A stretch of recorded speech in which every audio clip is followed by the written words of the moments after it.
मैं आज आप सब के साथ भारतीय सेना के एयर डिफेंस मेजर्स जो कि हमने इंडियन एयरफोर्स के साथ मिलजुल कर तालमेल में लिए, उसके बारे में कुछ बातचीत करूंगा।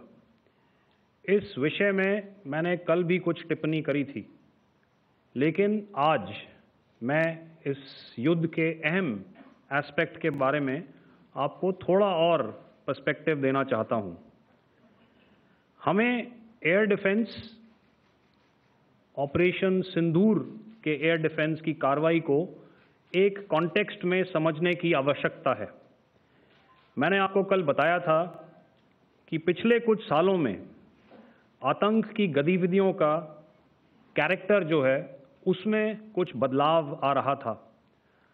अब हमारी मिलिट्री के साथ साथ मासूम सिविलियंस जो कि अपना बचाव करने में विफल थे, उन पर भी हमले हो रहे थे।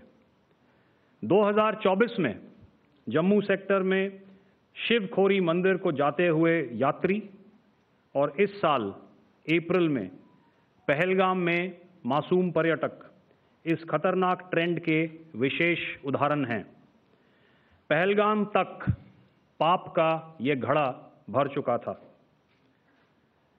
उसके बाद जो हुआ उसके बारे में हम कल विस्तार में बातचीत कर चुके हैं, क्योंकि आतंकियों पर हमारे सटीक हमले लाइन ऑफ कंट्रोल और इंटरनेशनल बाउंड्री को पार करे बिना किए गए थे।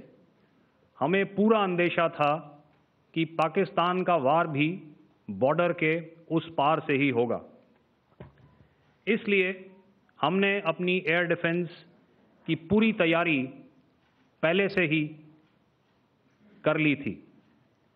हमारी इन्वेंट्री में शामिल काउंटर मैन्ड एरियल सिस्टम्स,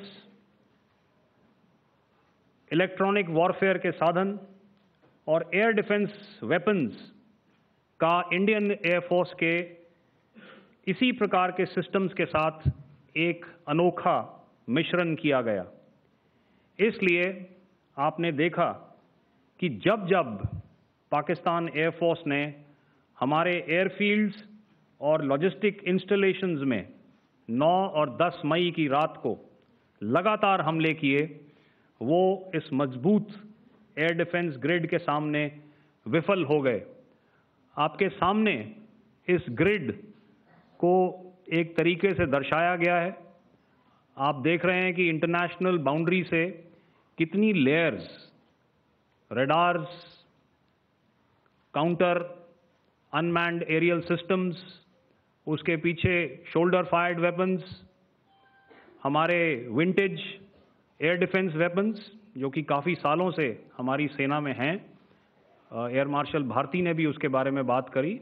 और लास्ट में हमारे modern air defence weapon systems. तो कोई मौका नहीं था कि पाकिस्तान एयरफोर्स ये मल्टी टियर डिफेंस को पार करके पीछे हमारी एयरफील्ड्स या लॉजिस्टिक इंस्टॉलेशंस को टारगेट कर पाए। ये जो डायग्राम आप अपने सामने देख रहे हैं, ये मुझे एक इंसिडेंट की याद दिला रहा है। और मैं आपको इस उदाहरण के ज़रिए से एक ये एस्पेक्ट हाईलाइट करना चाहता हूँ।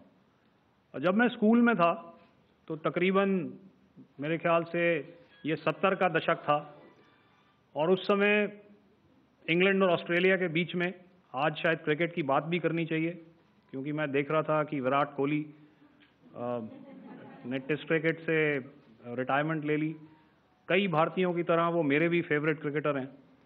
तो 70 के दशक में ऑस्ट्रेलिया और इंग्लैंड की फेमस एशेज सीरीज चल रही थी, और उस समय ऑस्ट्रेलिया के दो बहुत तेज गेंदबाज जो कि क्रिकेट हिस्ट्री में बड़ा उनका नाम है, जेफ थॉमसन और डेनिस लिली, उन्होंने अंग्रेजी बैट्समैन और उनकी बैटिंग लाइनअप को तहस नहस कर दिया था।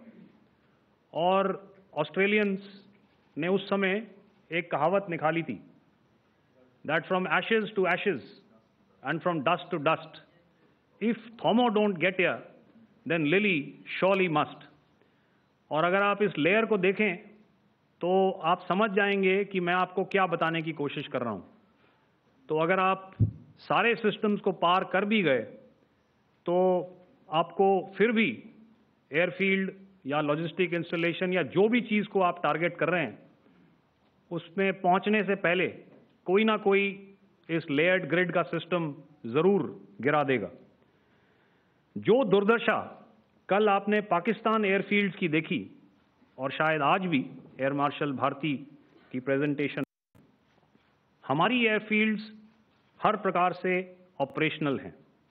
यही नहीं, पाकिस्तान के ड्रोन्स और वेपनाइज्ड यूएवीज से की गई हमलावर कोशिशें भी इस ग्रिड के कारण नाकाम हुई और जो बचे कुचे ड्रोन्स थे उन्हें हमारे शोल्डर फायर्ड हथियारों से मार गिराया गया। मैं यहाँ पर अपनी बॉर्डर सिक्योरिटी फोर्स की भी सराहना करना चाहता हूँ।